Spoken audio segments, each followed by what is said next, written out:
Fisher-Price présente Construx, le nouveau jeu de construction mobile.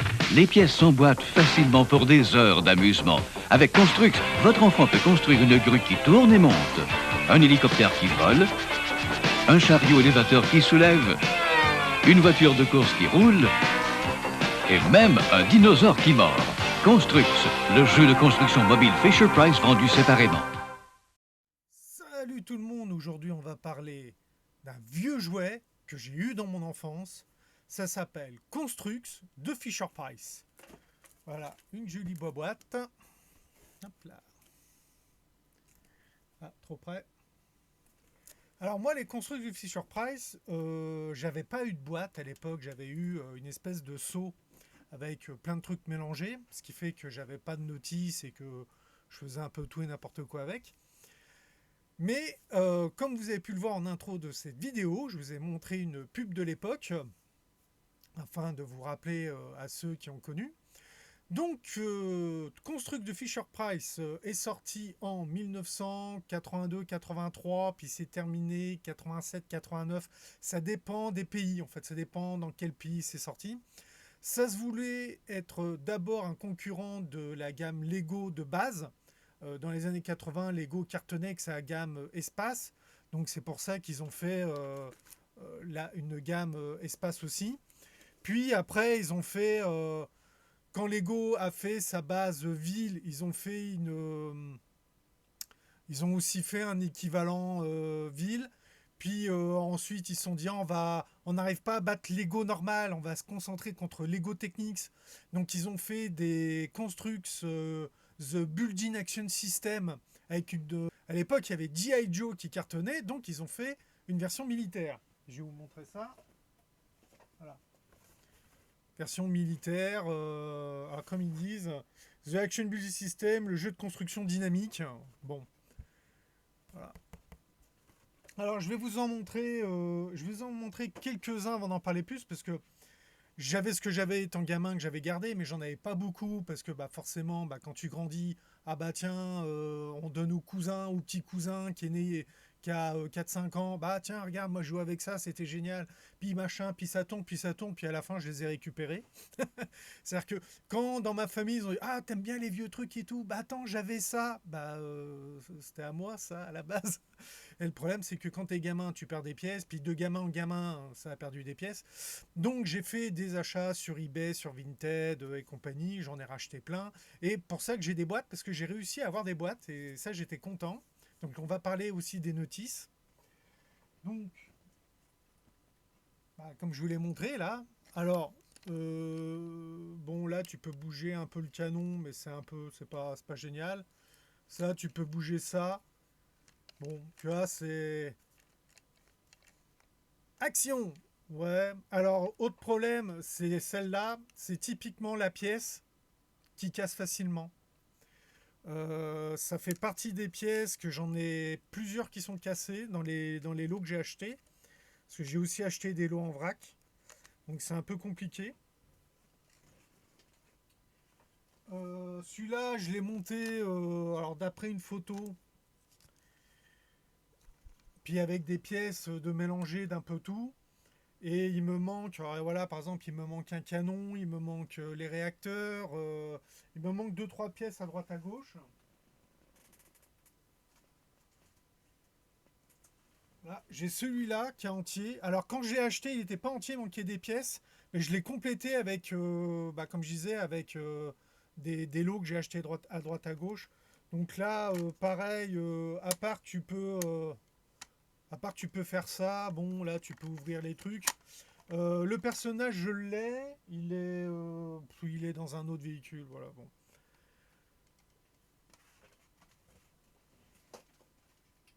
Dans la gamme espace,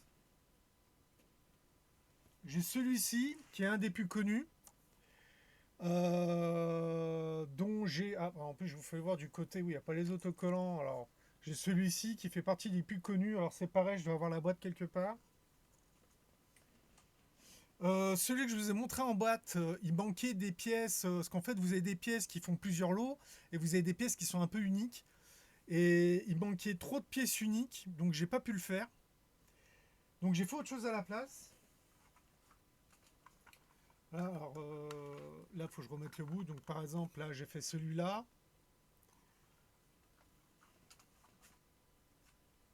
J'ai fait ça.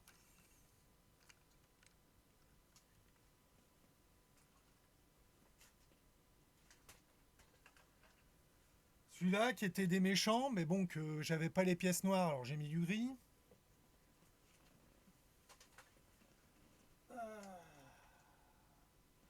J'ai celui-là aussi.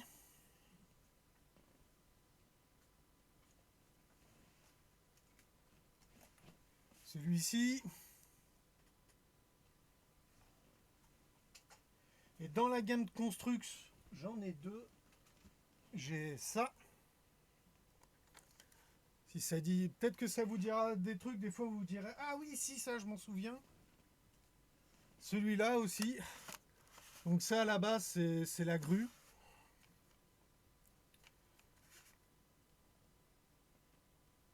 Voilà, j'en ai de partout.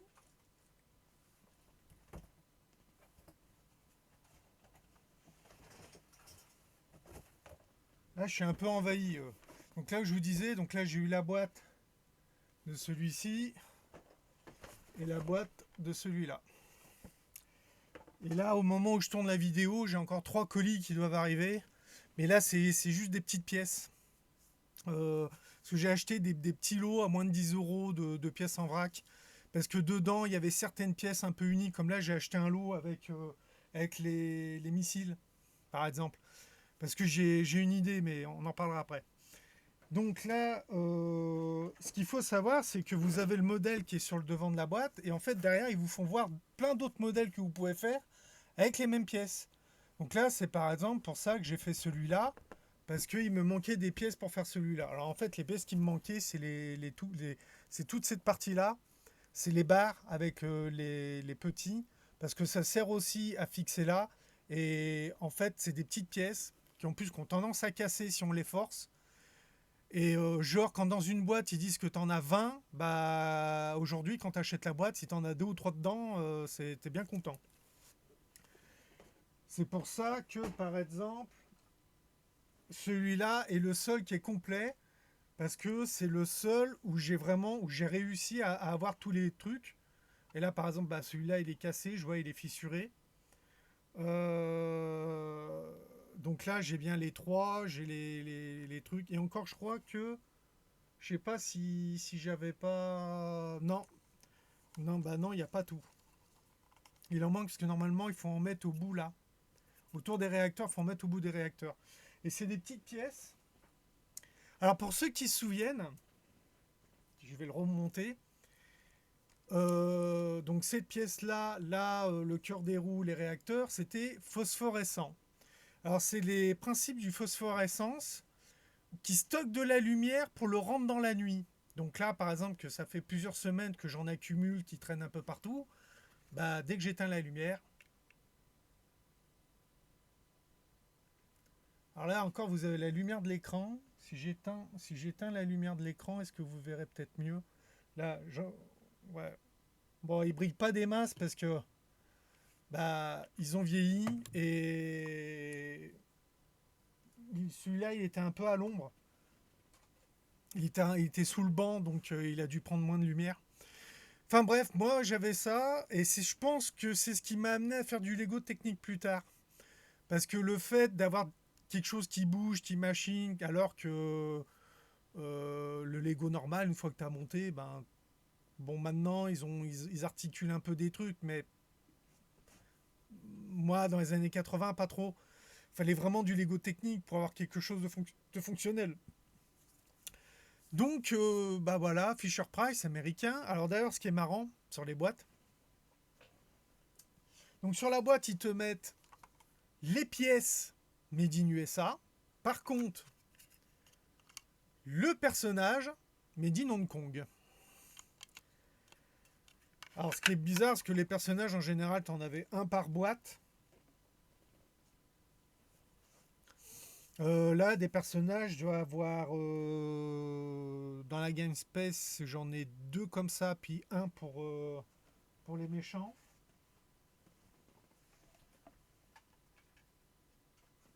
Voilà, qui est là.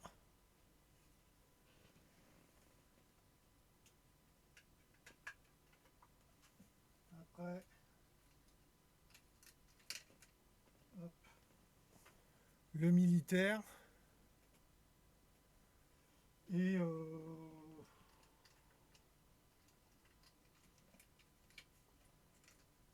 voilà, il se démonte. Comme je dis, la partie articulée, j'ai un bras qui est cassé et ça tient vraiment pas très bien.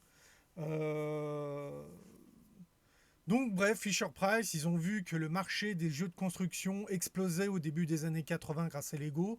Ils se sont dit, il y a un marché à prendre entre Lego et Playmobil. Ils ont sorti leur gamme qui s'appelle Construx. Puis bon, bah après, ça a été racheté par Mattel, donc c'était devenu Mega Construx.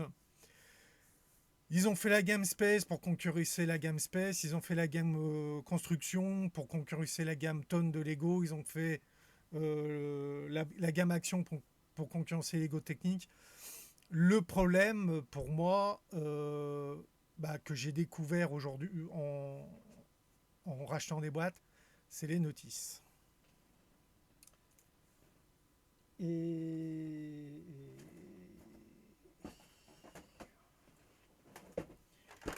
les notices sont... Alors, vous aviez des boîtes que vous pouviez ouvrir et voir les pièces dedans. Donc là, bah, moi, il n'y a plus le truc de voir des pièces. Par contre, ce qui était bien, c'est que vous aviez la liste des pièces. Donc, quand tu veux refaire une boîte complète, tu as toute la liste des pièces.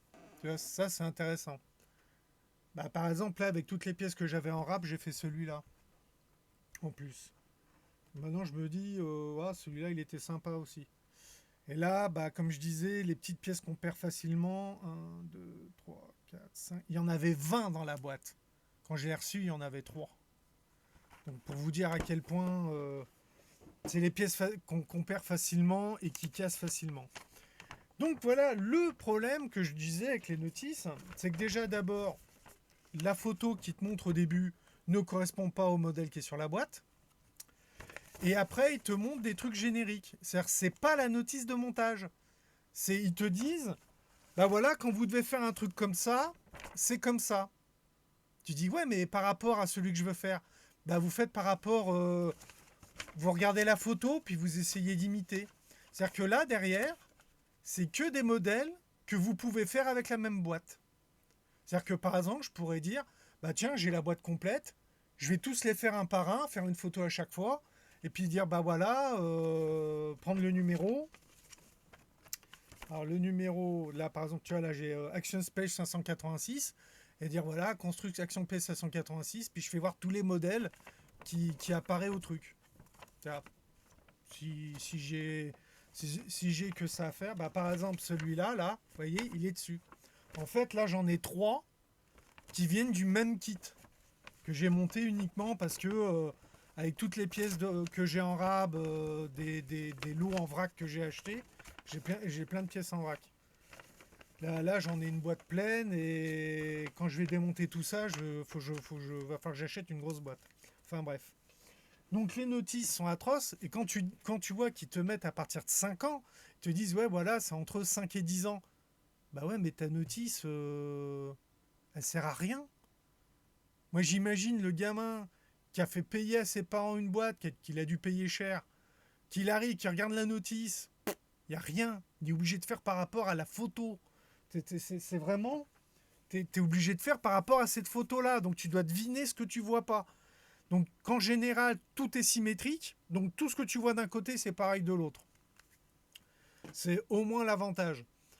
Mais là, par exemple, dans la gamme militaire, je vais prendre l'hélicoptère, ça sera plus simple parce que là je l'ai à portée de main.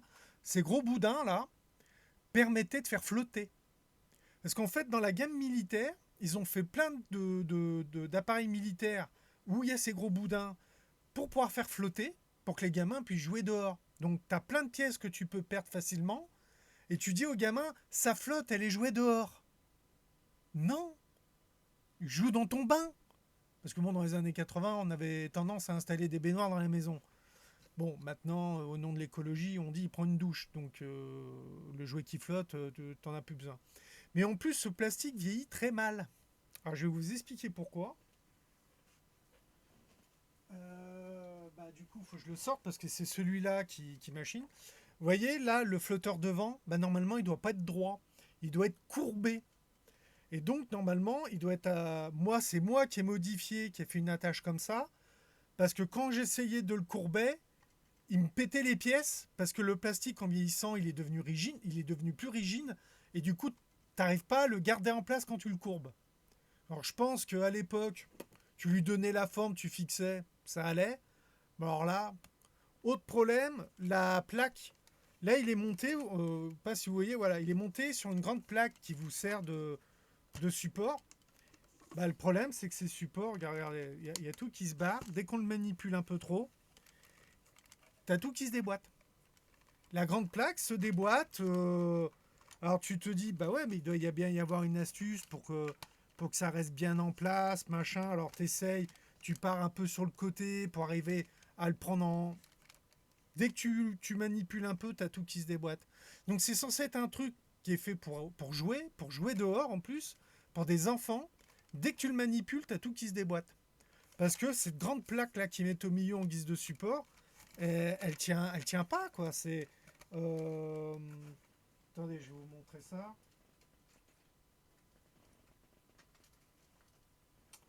Là. Parce que du coup, des grandes plaques dans les vracs, j'en ai une autre. Voilà. Donc ça, c'est les grandes plaques. Et ça, c'est les boudins flotteurs. Donc vous voyez, le boudin flotteur, quand on te dit, ouais, il faut le fixer comme ça, c'est-à-dire droit devant et plié comme ça. Et après, il faut que tu le fasses tenir avec des pièces emboîtables. Bah, les pièces emboîtables se déboîtent. Et ça, tu as tous des trucs tout le long, donc tu t'accroches sur le côté. Donc là, tu dis, c'est bon, ça tient, c'est bien rigide, ça tient, machin. Non. Dès que tu forces un peu, dès que tu le manipules, clac, il tient plus du tout. Ça, c'est de la daube. Donc les mecs, ils ont pas tenu la route. Mais honnêtement, il y a plein de trucs qui ne vont pas. Et là, il s'est tout déboîté. Pourquoi parce que c'est de la merde. Donc là, tu le remontes, je vais le remonter un peu. Hop, hop, je le renquille. Et le problème, c'est que comme c'est une pièce qui casse facilement, j'hésite, tu vois, au niveau de la manipulation. Alors ça, c'est typiquement les pièces que je me dis, si j'avais une imprimante 3D, je le referais avec une imprimante 3D. Par contre, les pièces qu'on perd souvent, là, les petites fluorescentes, alors je pense qu'elles doivent être compliquées à refaire avec une imprimante 3D, mais qu'en plus, je ne sais pas si ça existe le fil fluorescent pour imprimante 3D. Ça, parce qu'en fait, c'est le gros. Le premier que j'ai eu en gamme militaire, là, quand j'ai fait mes recherches, ça a été ce gros-là. Et il en manquait un. Donc j'ai trouvé quelqu'un qui en vendait deux comme ça. Donc ça m'a permis de compléter celui-là. Et ça m'a permis de compléter aussi pour l'hélicoptère. C'est ce qui fait que j'ai le compte avec les missiles. Sauf que moi, quand je vois ça, ils te disent, ouais, c'est un truc lance-missile qui bouge, machin, tout. Je suis là, je fais, mais les mecs, bon, ça devait être un modèle à pas cher, avec pas beaucoup de pièces. Donc ça devait être dans les premiers prix en magasin. D'ailleurs, je le revois souvent, donc ce qui prouve que c'est le cas. Alors d'ailleurs, il y a un truc qui me fait un peu rire, c'est il y a plein de stickers dessus qui font vraiment penser à l'armée américaine. Et le drapeau, c'est le drapeau allemand, quoi. En gros, ouais. Donc déjà, tu te dis, puis t'as un gros Cobra sur le moteur, donc tu dis, là, le Cobra sur le moteur, peut-être que le gamin qu'il avait, il avait peut-être des jouets masques à l'époque, parce qu'il a collé dessus. Mais là, moi, ce que je lui reproche à celui-là, et je pense que c'est quelque chose que je vais faire, mais si je le fais, je ferai un short, c'est que je vais m'inspirer vraiment des véhicules lance-missiles, comme les MV, je sais plus quoi, où tu as un camion avec un gros truc derrière qui se lève et qui tourne et qui tire plein de missiles. Je pense que je dois avoir assez de pièces pour essayer d'en faire un. Faudrait que je fasse un 6 ou un 8 roues, mais par contre, j'ai pas ces roues-là. Mais je pense que je vais essayer de le faire juste pour la déconne. Enfin bref. Moi, je suis parti pour tout démonter parce que ça me prenait une place monumentale, donc ça va me permettre de ranger un peu et de passer l'aspirateur parce que là, dès que je tapais dans un truc, faut pas que ça casse. Et je vais faire le truc que j'ai prévu. Moi, je suis content de vous partager un vieux jouet de mon enfance qui aujourd'hui a disparu, mais qu'on retrouve beaucoup sur eBay à des prix. Pour vous donner un exemple, celui-là, suivant si la boîte est complète ou pas, vous êtes entre 30 et 60 euros pour celui-là, sur eBay. Vous allez sur Vinted. Sur Vinted, j'en ai trouvé à entre 20 et 30, entre 20 et 30 euros. En fait, j'ai fait plus de bonnes affaires sur Vinted et j'ai acheté que des constructs sur Vinted. Ça m'a fait découvrir la plateforme et tout un tas de problèmes qui est lié d'ailleurs. Et mais c'est par exemple celui-là. Celui-là, il me semble que je l'ai acheté sur Vinted. Pareil, j'ai dû le payer, je crois que je l'ai payé moins de 20 euros parce qu'il manquait énormément de pièces. Mais je le voulais parce que je trouvais que dans la gamme Espace, c'était celui qui avait vraiment une gueule qui me faisait envie, quoi. Je me disais, mes gamins, je voyais ça, je suis là, je le veux, quoi. Et puis maintenant que je l'ai, bah, comme j'ai pas les pièces, j'ai pas les tout petits tétons, là, pour fixer machin, bah, je peux pas le faire. Donc c'est un peu la loose. Mais bon, après quand je regarde les autres modèles, je me dis ah tiens celui-là ça serait sympa, celui-là ça serait sympa de le faire pour rigoler ou tout comme ça. Là on arrive au bout de cette vidéo. Si vous êtes encore là, merci. Et ce que je voudrais savoir c'est mettez en commentaire si vous voulez que je fasse des shorts avec plusieurs modèles faits à partir de la même boîte. Que, comme je vous disais que j'arrive, je prends une boîte que j'ai, je fais tous les modèles qui sont sur la boîte, je fais des photos, je monte un short, puis je mets ça en short pour dire bah voilà, avec tel modèle, on pouvait faire tout ça. Et aussi, bah, est-ce que vous voulez que je fasse mon gros lance-missile pour la mode pour la version pour le militaire. Allez, je vous dis à bientôt pour une prochaine vidéo où on parlera peut-être de séries, de vieux jouets ou de produits dérivés d'animation ou de rétro un peu ridicules. Et je vous dis à plus, bye!